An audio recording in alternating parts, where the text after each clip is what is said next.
अब चलते हैं नेक्स्ट एटॉमिक स्पेक्ट्रा की तरफ। एटॉमिक स्पेक्ट्रा में सबसे पहले हमारे पास hydrogen emission spectrum. Hydrogen emission spectrum में जो फार्मूला इन्वॉल्व होता है वो बेसिकली रेडबर्ग्स फार्मूला है।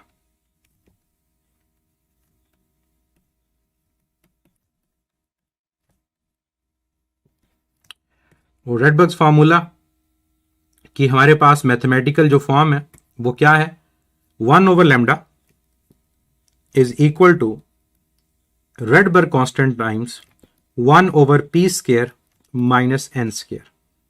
कि जब इलेक्ट्रॉन की ट्रांजिशन होगी तो हमारे पास उसमें जो फोटोन एमिट होगा उसकी वेवलेंथ फाइंड करने के लिए इसे यूज किया जाता है।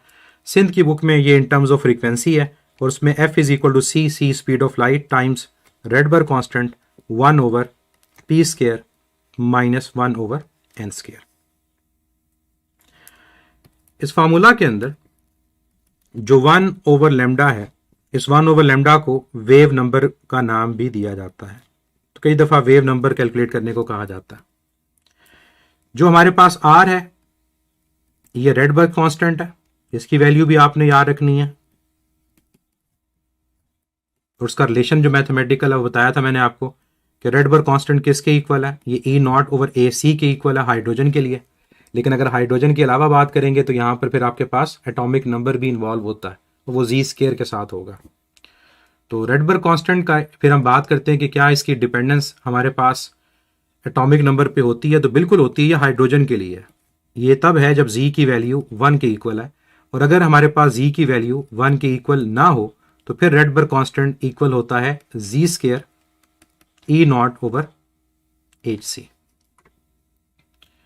तो ये ख्याल रखना है आपने कि रेडबर्ग कांस्टेंट आपके पास डिपेंड करता है एटॉमिक नंबर पे, और इसकी वैल्यू 1.097 10⁻⁷ पर मीटर।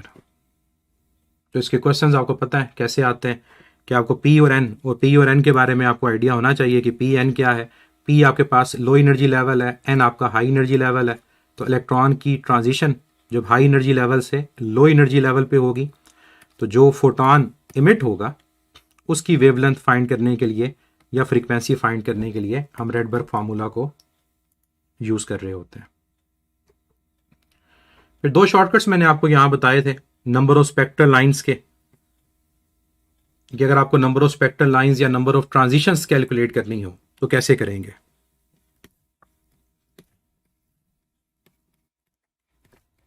तो नंबर ऑफ स्पेक्ट्रल लाइंस या फिर नंबर ऑफ ट्रांजिशंस के इलेक्ट्रॉन अगर हाई एनर्जी लेवल से लो एनर्जी लेवल में आता है तो उसकी जो पॉसिबल ट्रांजिशंस हैं, जो टोटल स्पेक्ट्रल लाइंस हैं, वो कितनी होंगी। इसमें दो मैंने आपको केस बताए थे। एक तो ये था कि इलेक्ट्रॉन किसी भी हाई एनर्जी लेवल से ग्राउंड में आए, किसी भी हाई एनर्जी लेवल से वो ग्राउंड के अंदर आए, ग्राउंड स्टेट के अंदर आए, तब उसका फार्मूला क्या होगा। ग्राउंड स्टेट का मतलब होगा कि वहां पर जो P की वैल्यू 1 के इक्वल, और दूसरा मैंने बताया था आपको कि इलेक्ट्रॉन किसी भी दो एनर्जी लेवल्स के दरमियान ट्रांजिट करे। लाजमी नहीं है कि नीचे वाला आपके पास ग्राउंड स्टेट है, वो कोई भी हो सकता है। और मैंने कहा था कि प्रेफर यही है कि आपके पास सेकंड वाला जो फार्मूला है उसको याद रखें, उससे फर्स्ट वाला भी आ जाता है। तो अगर तो ग्राउंड स्टेट की बात करें तो ग्राउंड स्टेट के अंदर नंबर ऑफ स्पेक्ट्रल लाइंस का फार्मूला आसान है, n into n-1 divide by 2। n जहां से आ रहा है उसकी वैल्यू पुट करेंगे, total number of spectral lines find हो जाएंगे।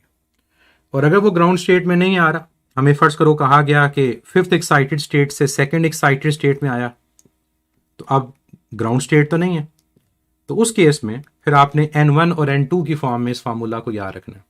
इसमें n2 मैं ऊपर लिख देता हूं ताकि उसी फॉर्म में फार्मूला रहे जैसे मैंने आपको बताया था, n2 n1। और ये फार्मूला क्या है, n2 माइनस n1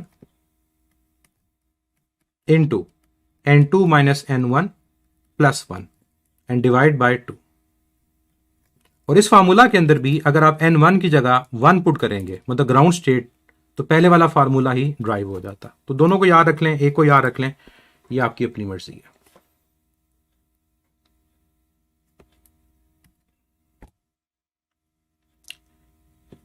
इसके अलावा यहां पर एक और मैं चीज आपको रिवाइज करवा दूं कि जब हम हाइड्रोजन एमिशन स्पेक्ट्रम की बात करते हैं तो यहां पर हमारे पास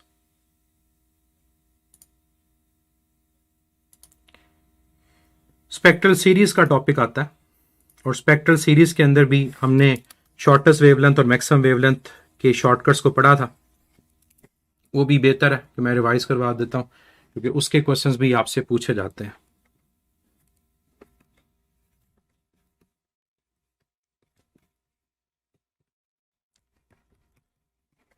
तो किसी भी स्पेक्ट्रल सीरीज में अगर हमसे बात की जाती है शॉर्टेस्ट वेवलेंथ की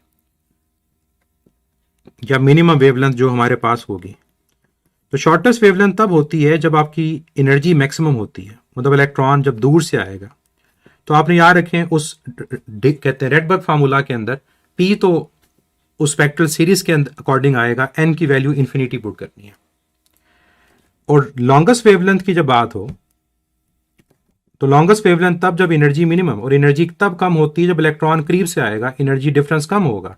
और करीब क्या है? करीब ये है कि जिस स्पेक्ट्रल सीरीज की बात कर रहे हैं उसका P+1, फॉर एग्जाम्पल बाल्मर है तो बाल्मर में P2 है, तो 2 के सबसे करीब कौन है? 3, तो 2+1 3।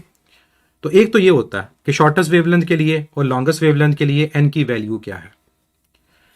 फिर आपसे कई दफा एग्जामिनर डायरेक्ट कहता है कि फलां सीरीज के लिए शॉर्टेस्ट वेवलेंथ फाइंड करो या फलां के लिए लॉन्गेस्ट वेवलेंथ फाइंड करो। तो उसके शॉर्टकट मैंने बताए थे आपको कि अगर आपने फार्मूला को यूज नहीं करना तो शॉर्टेस्ट वेवलेंथ का शॉर्टकट था P² रेडबर्ग कांस्टेंट। और जो लॉन्गेस्ट वेवलेंथ उसका शॉर्टकट थोड़ा सा इससे lengthy, P+1 whole square divide by 2P+1। इतना आपने याद रखना है और साथ इसके जो शॉर्टेस्ट वाला फार्मूला है वो लिख देना P² / R, क्योंकि ये शॉर्टकट आपके पास वही है ऊपर वाला।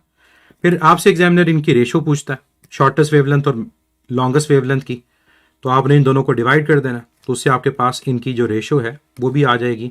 तो शॉर्टेस्ट टू लॉन्गेस्ट या लॉन्गेस्ट टू शॉर्टेस्ट जो भी क्वेश्चन हो, रेशो फाइंड करनी हो, तो आपके पास उसका शॉर्टकट क्या है? 2P+1 divide by P+1 whole square. ये आपके पास इनकी रेशो है।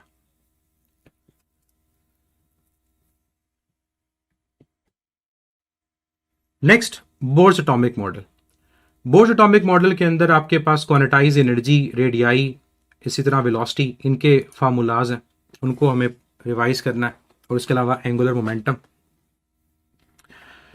तो सबसे पहले मैं स्टार्ट करता हूं एंगुलर मोमेंटम से, जो इसका पॉस्टुलेट भी था कि इलेक्ट्रॉन सिर्फ उन ऑर्बिट्स के अंदर एग्जिस्ट करता है जिसमें angular momentum integral multiple of h/2π के इक्वल है। इसका पॉस्टुलेट है कि angular momentum n times h/2π के इक्वल होगा, या फिर इसको आप कह सकते हो n टाइम्स h कट, जो रिड्यूस फॉर्म है प्लैंक्स कांस्टेंट की।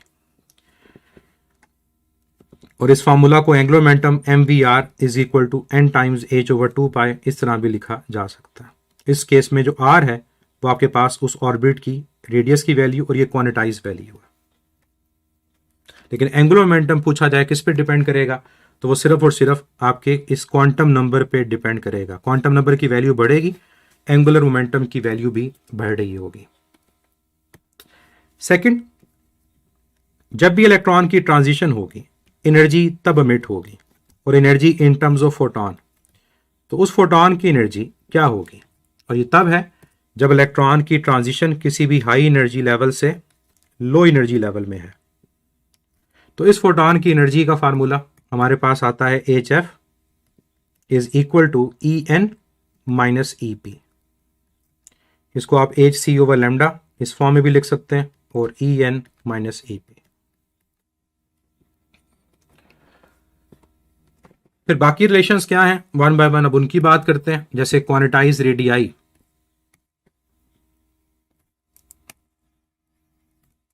क्योंकि इनसे रिलेटेड क्वेश्चंस आपके पास होते हैं कि आपको क्वांटम नंबर देकर या एक्साइटेड स्टेट बताकर उसमें रेडियस की वैल्यू पूछी जाती है या उनकी रेशो पूछी जाती है। तो क्वांटाइज रेडियस, जो स्टेशनरी ऑर्बिट्स हैं उनकी रेडियस, इसका फार्मूला क्या है? Rn is equal to n² h² over 4π² k E² into m।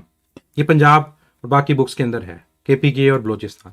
Sindh की बुक के अंदर क्या उन्होंने किया हुआ है कि के की जगह 1/4 पाई एप्सिलॉन नॉट की वैल्यू पुट की हुई है, जो कूलम कांस्टेंट की वैल्यू है।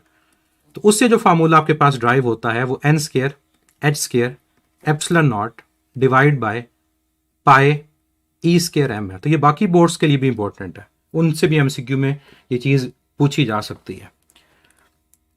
अब इस फार्मूला के अंदर आपके पास इस n के अलावा बाकी तमाम जो चीजें हैं वो कांस्टेंट है। इस n के अलावा जो बाकी वेरिएबल्स हैं वो कांस्टेंट है। तो हमें एक तो ये पता चला कि जो रेडियस है उसका एनर्जी के साथ क्या रिलेशन है, फिर एक जनरल हमें रिलेशन पता चलेगा और वो होगा Rn is equal to n square times R1। R1 आपके पास जो बाकी ये वेरिएबल है फर्स्ट ऑर्बिट का रेडियस, और R1 की वैल्यू पता होनी चाहिए आपको, उससे आपके क्वेश्चन सॉल्व होते हैं। 0.53 एंगस्ट्रॉम। तो आपके पास n की वैल्यू गिवन हो, आप कोई भी जो रेडियस है उसे कैलकुलेट कर सकते हो। फिर यहाँ एटॉमिक नंबर नहीं है, मैंने बताया था आपको कि ये फार्मूला हम पढ़ते हैं हाइड्रोजन के लिए, लेकिन अगर हाइड्रोजन के अलावा ये किसी और के लिए फार्मूला आपके पास होगा तो फिर एटॉमिक नंबर आता है, और वो कहाँ आता है, वो डिनोमिनेटर में आता है नीचे। तो रेडियस का जो रिलेशन हमारे पास एटॉमिक नंबर के साथ डायरेक्ट है, और जो रेडियस का क्वांटम नंबर के साथ डायरेक्ट है पावर 2 के साथ, और एटॉमिक नंबर के साथ जो इसका रिलेशन है वो इनवर्स है। तो अगर कंबाइन हम इसका रिलेशन बनाएं जनरल हर एक के लिए जो अप्लाई हो, तो वो फिर ये होगा Rn is equal to n square over z times R1। ये सब के लिए अप्लाई हो जाएगा। Next, quantize energy. किसी भी ऑर्बिट में जब इलेक्ट्रॉन रिवॉल्व कर रहा होता है तो उसकी पोटेंशियल और काइनेटिक एनर्जी दोनों होती हैं। ये ओवरऑल सारे फार्मूलाज आपने याद रखने हैं, एक्सटेंडेड फॉर्म भी याद रखनी है, शॉर्टकट भी याद रखना है। एग्जामिनर की मर्जी है कि वो आपसे क्या रिलेशन पूछता है। तो टोटल एनर्जी की अगर हम बात करें तो टोटल एनर्जी किसी भी ऑर्बिट में उस इलेक्ट्रॉन की काइनेटिक और उसकी पोटेंशियल एनर्जी का सम होगी। फिर इनका मैंने आपको एक रिलेशन बताया था कि किसी भी ऑर्बिट में इन तीनों एनर्जीज का आपस में क्या रिलेशन है। वो ये था कि अगर टोटल एनर्जी की वैल्यू -E है तो काइनेटिक एनर्जी की वैल्यू +E, दोनों इक्वल होंगे, साइन ऑपोजिट होगा, और पोटेंशियल एनर्जी की वैल्यू नेगेटिव होगी और टोटल एनर्जी के डबल होगी। ये इन तीनों का आपस में रिलेशन है, और ये मैंने आपको फार्मूला से बताया था कि ये ऐसे नहीं बस लिख दिया, ये फार्मूला से हमारे पास ड्राइव होता है, और ये शॉर्टकट भी है। ये फर्स्ट करो, टोटल एनर्जी -13.6 है, तो काइनेटिक कितनी है -13, पॉजिटिव 13.6, लेकिन पोटेंशियल कितनी है 13.6 का डबल करेंगे 27.2 और साथ लिखेंगे नेगेटिव साइन। तो ये शॉर्टकट हमें बताता है कि किसी भी एक ऑर्बिट के अंदर टोटल एनर्जी, काइनेटिक एनर्जी और पोटेंशियल एनर्जी, इनका आपस में रिलेशनशिप क्या है। और जिस फार्मूला से हम इसको लिखते हैं मैं वो भी लिख देता हूं। टोटल एनर्जी का फार्मूला Ke²/2 टाइम Rn होता है। काइनेटिक एनर्जी का फार्मूला पॉजिटिव Ke²/2 Rn होता है, और जो पोटेंशियल एनर्जी का रिलेशन है उसमें 2 डिनोमिनेटर में नहीं आता, इसलिए वो इन दोनों का डबल होता है। और नेगेटिव इस वजह से हमारे पास आएगा क्योंकि इलेक्ट्रॉन बाइंडेड है, इस वजह से हमारे पास यहाँ नेगेटिव एनर्जी आती है। या फिर आप ये भी कह सकते हो कि इलेक्ट्रोस्टैटिक फोर्स ऑफ अट्रैक्शन है, उस वजह से आपके पास ये नेगेटिव साइन आ रहा होगा। उसके दूसरे फार्मूलाज हैं in terms of n, pi वगैरह, वो क्या है। टोटल एनर्जी का formula -2 pi square K² E4m whole divide by n square h²। फिर यहां भी मैंने आपको बताया था कि आपने जो k है उसकी वैल्यू को पुट करना है, और k की वैल्यू को पुट करके आपने उसको एप्सिलॉन नॉट की फॉर्म में लिखना है। इस फार्मूला के अंदर भी आपके पास वेरिएबल जो हैं वो मोस्टली कांस्टेंट है, सिर्फ n² यहां पर क्या है वो आपके पास वेरिएबल है, बाकी तमाम जो फैक्टर इसमें इसके अलावा वो आपके पास ग्राउंड स्टेट की एनर्जी है, हाइड्रोजन की ग्राउंड स्टेट की एनर्जी। और इसमें भी अगर आपके पास एटॉमिक नंबर इन्वॉल्व हो तो एटॉमिक नंबर के साथ इसका रिलेशन पता चलता है, तो एटॉमिक नंबर के साथ इसका रिलेशन डायरेक्ट होता है पावर 2 के साथ। तो यहां पर हम इस फार्मूला को देखें तो किस फॉर्म में ये आएगा, E N is equal to, जो बाकी कांस्टेंट है वो माइनस ई नॉट है, ग्राउंड स्टेट की energy, divide by N square. और अगर हम हाइड्रोजन के अलावा बात कर रहे हैं तो फिर ये बन जाएगा minus E naught over N square, और साथ क्या आ जाएगा, जी का स्क्वायर आ जाएगा। ई नॉट की वैल्यू 13.6 है, तो 13.6 electron volt divide by N square. और इसी को आप एटॉमिक नंबर के साथ भी मेंशन कर सकते हैं। और रिलेशन याद रखिएगा कि एन स्क्वायर के साथ इन्वर्स रिलेशन नहीं होता, डायरेक्ट होता है नेगेटिव साइन की वजह से, क्योंकि हायर ऑर्बिट का मतलब है हायर एनर्जी लेवल। तो ऊपर जाते हुए एनर्जी आपके पास बढ़ती है, कम नहीं होती। एनर्जी डिफरेंस कम होता है लेकिन एनर्जी की वैल्यू इंक्रीज कर रही होती है। एक और रिलेशन यहां पर मैं लिख दूं वेलोसिटी का, कि किसी भी ऑर्बिट में इलेक्ट्रॉन की वेलोसिटी और क्या वो बढ़ती है या कम होती है। तो जैसे जैसे क्वांटम नंबर बढ़ेगा इलेक्ट्रॉन की जो वेलोसिटी है वो कम होती है, क्योंकि काइनेटिक एनर्जी कम हो रही होती है। तो इसका formula 2 pi k e square over n times h. और इस फार्मूला के अंदर भी एन के अलावा बाकी जो वेरिएबल है वो कांस्टेंट है। अगर वो कांस्टेंट है तो वो आपके पास फर्स्ट ऑर्बिट की वेलोसिटी है, ग्राउंड स्टेट की वेलोसिटी है, तो ये फार्मूला v1 ओवर एन के इक्वल। और v1 किसके इक्वल होता है, 2.2 10⁻⁶ मीटर पर सेकेंड डिवाइड बाय n। तो इस फार्मूला से आप किसी भी ऑर्बिट की वेलोसिटी को फाइंड कर सकते हो। और n के साथ रिलेशन डायरेक्ट नहीं है, इनवर्स है। और एटॉमिक नंबर की फॉर्म में इसको लिखना चाहें तो एटॉमिक नंबर के साथ इसका जो रिलेशन है वो डायरेक्ट आता है। तो एटॉमिक नंबर के लिए मैं यहाँ z को मेंशन कर रहा हूँ। एटॉमिक नंबर इन्वॉल्व अगर होगा तो डायरेक्ट होगा।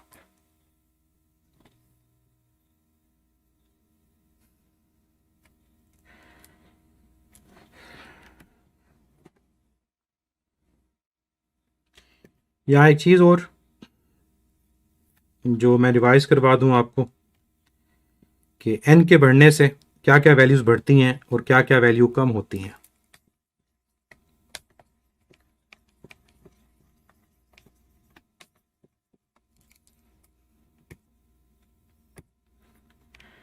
एटॉमिक नंबर की वैल्यू हमारे पास अगर बढ़ेगी तो जो रेडियस है वो इंक्रीज करेगा। दो ऑर्बिट्स के दरमियान जो डेल्टा आर डिफरेंस होगा वो भी आपके पास इंक्रीज करेगा। जो एनर्जी है एन के बढ़ने से वो इंक्रीज करेगी, लेकिन एनर्जी डिफरेंस हमारे पास कम हो जाएगा।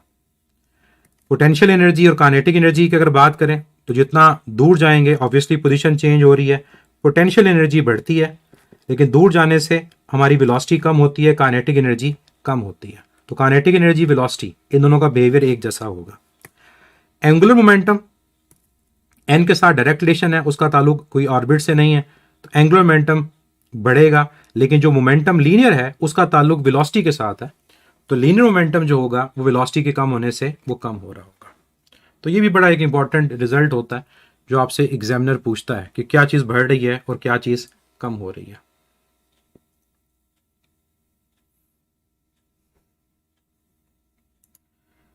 Next, X-rays. अब एक्सरेज में हमारे पास दो तरह के आपके पास टाइप्स हैं, एक करेक्टरिस्टिक एक्सरेज और एक हमारे पास कॉन्टिन्यूस एक्सरेज। मेनली जो इसके फार्मूलाज हैं एक्सरेज के वो कॉन्टिन्यूस एक्सरेज से रिलेटेड है, क्योंकि करेक्टरिस्टिक एक्सरेज में तो सिर्फ आपके पास एनर्जी डिफरेंस का रिलेशन यूज हो जाता है। तो करेक्टरिस्टिक एक्सरेज उसमें आपका रिलेशन क्या है, और ये याद रखिएगा कि एक्सरे की प्रोडक्शन फोटो इलेक्ट्रिक इफेक्ट के रिवर्स है, तो इसके फार्मूलाज उससे मिलते जुलते हैं क्योंकि रिजल्ट दोनों के सेम है। तो EV is equal to kinetic energy. अब EV पोटेंशियल जो हमने प्रोवाइड किया, काइनेटिक एनर्जी जो इलेक्ट्रॉन का, HF फोटोन की फ्रीक्वेंसी और एनर्जी, और इसी तरह से उसकी वेवलेंथ। तो याद रखना है कि ये पोटेंशियल जो आप प्रोवाइड कर रहे हो ये इलेक्ट्रॉन की काइनेटिक एनर्जी है, और ये हमारे पास जो एक्सरे फोटोन है उनकी फ्रीक्वेंसी, वेवलेंथ और उनकी एनर्जी है। तो इससे पता चलता है कि किन का आपस में डायरेक्ट रिलेशन है और किन का रिलेशन इनवर्स है। फिर यहाँ भी मैंने शॉर्टकट बताए थे कि अगर आपको एक्सरे की फ्रीक्वेंसी कैलकुलेट करनी हो और वेवलेंथ कैलकुलेट करनी हो, और ये शॉर्टकट मिलते जुलते हैं फोटोन वाले शॉर्टकट से, तो क्या है शॉर्टकट, अगर आपने फ्रीक्वेंसी कैलकुलेट करनी है जो EV ओवर एच के इक्वल, तो यहाँ E और H कांस्टेंट है, तो फ्रीक्वेंसी का शॉर्टकट बनता है 2 10 पावर 14, इसे मल्टीप्लाई कर दें वोल्टेज से, आपकी फ्रीक्वेंसी हर्ट्ज में फाइंड हो जाएगी। और अगर वेवलेंथ फाइंड करनी है वो HC ओवर EV के इक्वल है, इसमें HC और E कांस्टेंट है, तो वेवलेंथ का शॉर्टकट आपके पास 1240 अगर लिखेंगे तो फिर आपके पास नैनोमीटर में आएगा, और अगर 00 लिखेंगे तो ये एंगस्ट्रॉम में आएगा, और नीचे आपके पास क्या आएगा, वोल्टेज। तो ये दो शॉर्टकट हैं कॉन्टिन्यूस एक्सरे से रिलेटेड, फ्रीक्वेंसी फाइंड करने के लिए और वेवलेंथ फाइंड करने के लिए।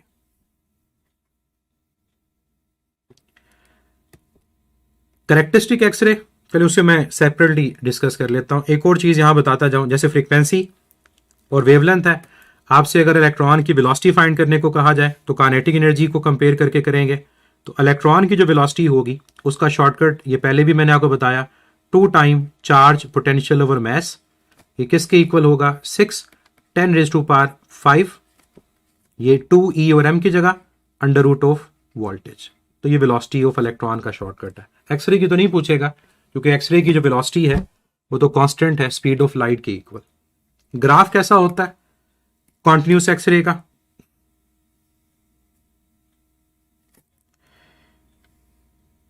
ये ग्राफ आपके पास बनेगा बिटवीन इंटेंसिटी एंड वेवलेंथ।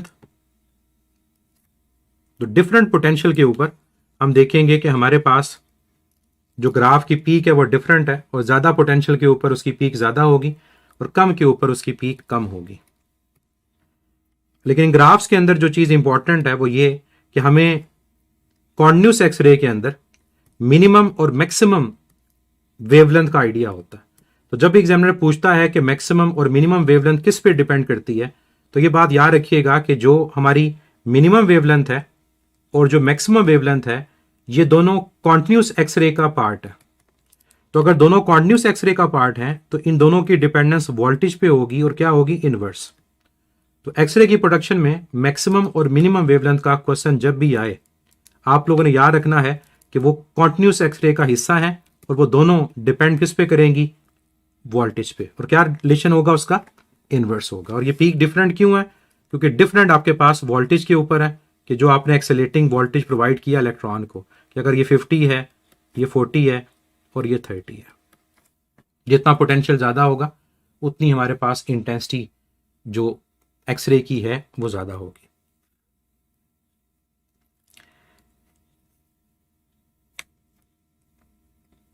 जो दूसरी हमारे पास एक्सरेज हैं वो है कैरेक्टरिस्टिक एक्सरेज, जो प्रोड्यूस होती हैं इनर शेल ट्रांजिशन की वजह से, कि जब आपके पास एनर्जी इतनी ज्यादा हो कि इलेक्ट्रॉन जाकर हैवियर एटम के इनर शेल के इलेक्ट्रॉन को नॉकआउट करे। फिर इसमें हमारे पास सीरीज वाइज रिलेशन होते हैं, जैसे अगर के शेल का इलेक्ट्रॉन इमिट होता है तो के सीरीज एक्सरेज हैं, अगर एल शेल का इलेक्ट्रॉन इमिट होता है तो एल सीरीज एक्सरेज है। अब के सीरीज में अगर के शेल का इलेक्ट्रॉन नॉकआउट हुआ और उसको वैकेंसी को फिल करने के लिए इलेक्ट्रॉन एल से आया, तो ये एच एफ के अल्फा कहलाती हैं, और ये ई एल माइनस ई के इक्वल होगी। इलेक्ट्रॉन एल से नहीं आया, अगर एम से आया तो ये फिर बीटा है।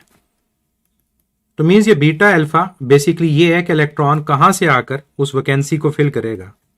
जितना दूर से आएगा उतनी एनर्जी तो ज्यादा होगी, लेकिन जो वेवलेंथ होगी वो कम होगी।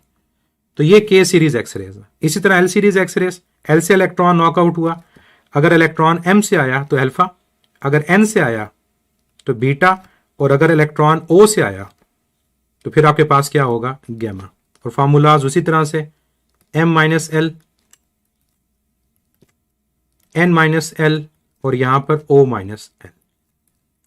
फिर कंपैरिजन आपको पता होना चाहिए इनका, कि जब आपस में कंपेयर करोगे इनको तो किसकी एनर्जी ज्यादा और किसकी वेवलेंथ ज्यादा, आपस में जब कंपेयर करेंगे तो चाहे एल या एम कंपेयर कर रहे हो, एल या के कंपेयर कर रहे हो, तो जो दूर से आ रहा है उसकी एनर्जी ज्यादा है।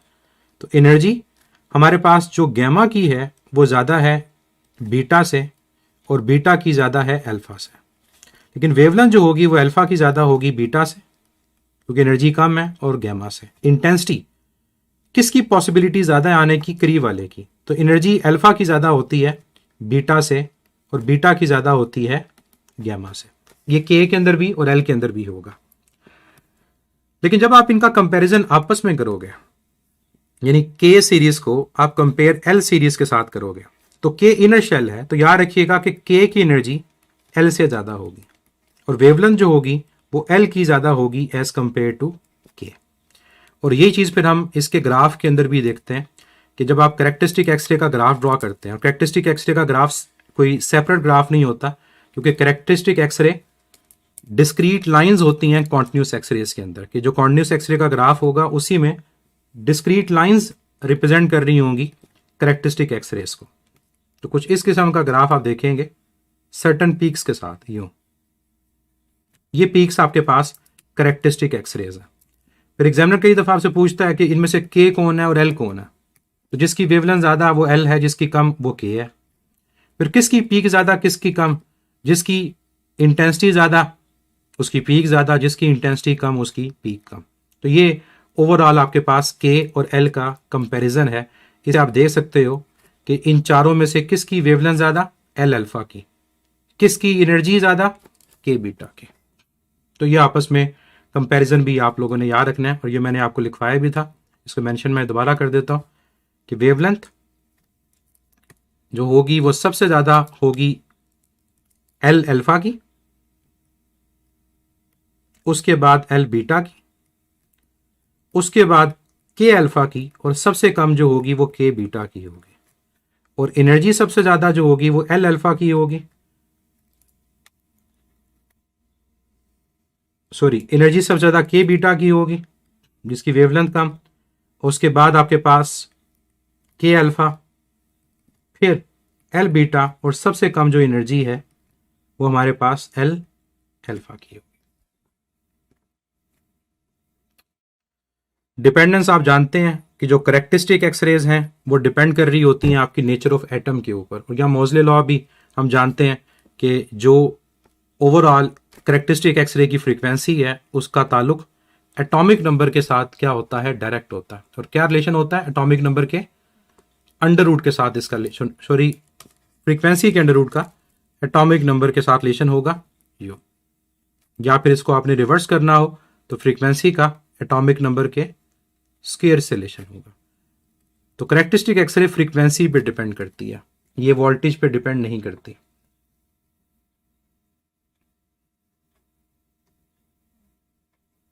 ये एनर्जीज हैं, ई एनर्जीज को कंपेयर कर रहे हैं कि किसकी एनर्जी ज्यादा है किसकी कम है, और ये आई जो है ये इंटेंसिटी को कंपेयर करता है।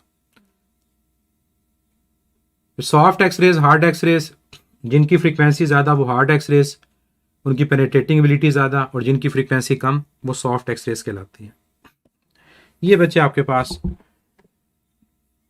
फार्मूलाज हैं, ग्राफ हैं एटॉमिक स्पेक्ट्रा के।